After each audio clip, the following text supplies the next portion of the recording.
Wabarakatuh. Alhamdulillah wassalatu wassalamu ala Rasulillah wa ba'd.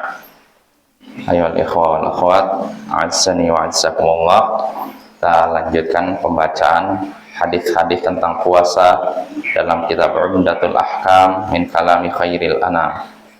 Berkata Imam Abdul Ghani Al-Maqdisi rahimahullah, wa an Abi Sa'idin Al-Khudri radhiyallahu anhu anna Rasulullah sallallahu alaihi wasallam kana ya'taqilu fil ashril awsat min Ramadan fa'takafa 'aman hatta idza kanat lailatu 21 wa hiya lailatul lati yakhruju min sabihatiha min i'tikafi qal man i'takafa ma'i falya'takif fil ashril awakhir faqad uritu hadhihi lailata thumma unsituha wa qad ra'aituni asjudu fi ma'in wa tinin min sabihatiha faltamisuha fil ashril awakhir waltamisuha fi kulli witrin qal famaqaratis sama'u tilka lailah wa kana al masjidu ala arishin fa waqafa al masjid fa absarat aynaya Rasulullah sallallahu alaihi wasallam ala jabhatihi atharul ma'i wa tini min subhi 21.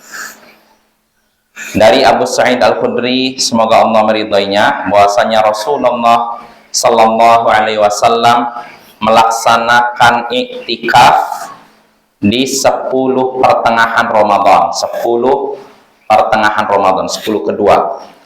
Beliau pun beriktikaf pada 1 tahun hingga ketika di malam ke-21, hingga ketika beliau memasuki malam 21, yaitu malam yang besoknya beliau akan keluar dari tempat iktikafnya. Beliau pun berkata, siapa yang ingin iktikaf, siapa yang iktikaf bersamaku, siapa yang telah iktikaf bersamaku, hendaknya iktikaf di 10 hari terakhir Ramadan. Sungguh aku telah diperlihatkan kepadaku malam Lailatul Qadar, lalu aku dijadikan lupa. Dan sungguh aku melihat diriku dalam mimpi sujud di atas tanah dan lumpur pada pagi hari. Karena itu carilah Lailatul Qadar di 10 hari terakhir, dan carilah itu di setiap malam ganjil. Abu Sa'id berkata, lalu hujan pun turun di malam itu, di malam 21. Dan masjid ketika itu atapnya masih berupa pelepah kurma, maka air pun masuk dalam masjid. Aku lihat dengan kedua mataku Rasulullah sallallahu alaihi wasallam, di atas jidat beliau terdapat bekas air dan lumpur di waktu pagi di hari 21. Nah, ini hadisnya dari Abu Sa'id Al-Khudri. Jadi Abu Sa'id Al-Khudri mengabarkan bahwasanya Rasulullah pernah iktikaf di 10 kedua Ramadan. Ada 10 pertama, 10 kedua, 10 ketiga. Ada yang awal, akhirin, tengah. Rasulullah iktikaf di 10 pertengahan Ramadan. Nah, sampai ketika beliau memasuki malam ke-21, yaitu malam yang besoknya beliau akan keluar. Karena beliau ketika itu niatnya cuman iktikaf di 10 kedua Ramadan. Sampai 21 mau keluar. Nah, ketika beliau masuki malam 21, tiba-tiba beliau berkata kepada para sahabatnya, siapa yang iktikaf bersamaku di 10 hari kedua Ramadan, hendaknya iktikaf di 10 hari terakhir Ramadan. Karena telah diperlihatkan kepadaku malam Lailatul Qadar, yaitu di 10 hari terakhir, tapi aku dijadikan lupa. Jadi lupa sehingga tidak tahu yang pastinya mana. Maka dan kata Rasulullah di sini, dan aku telah melihat diriku dalam mimpi sujud di atas genangan air dan lumpur di pagi harinya. Artinya malam Lailatul Qadar dalam mimpinya itu diperlihatkan kepada beliau, yaitu malam yang ketika pagi harinya beliau sujud di atas genangan air dan lumpur. Nah, ini kabar dari Nabi. Lalu Nabi memberikan perintah, carilah Lailatul Qadar di 10 hari terakhir Ramadan, dan carilah itu di setiap malam ganjilnya. Nah, maka Abu Sa'id Al-Khudri bercerita, setelah Rasulullah berkata demikian, ternyata langit pun menurunkan hujan.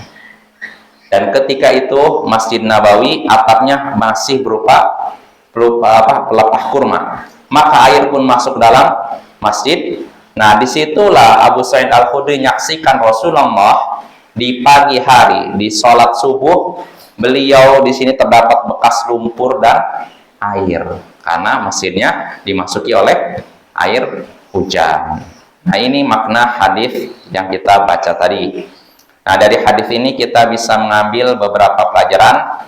Di antaranya pertama, iktikaf boleh di pertengahan Ramadan. Jadi iktikaf tidak mesti harus di akhir Ramadan, tidak mesti di 10 hari terakhir Ramadan. Pertengahan Ramadan pun boleh. Bahkan di luar Ramadan pun boleh. Ya, sebagaimana hadis Umar yang pernah kita bahas. Lalu faedah berikutnya yang bisa kita petik dari hadis ini juga, Nabi Shallallahu Alaihi Wasallam mungkin saja lupa. Sebagai seorang manusia, beliau mungkin saja lupa. Contohnya dalam hal penentuan malam Lailatul Qadar. Tapi lupanya beliau mengandung pelajaran dan hikmah. Ya, contohnya beliau lupa Lailatul Qadar di malam keberapa. Udah ditampakkan dalam mimpi, tapi lupa di tanggal berapa. Nah, lupanya beliau ada hikmahnya. Apa hikmahnya? Dengan tidak diketahui secara pasti Lailatul Qadar, mendorong umatnya untuk apa?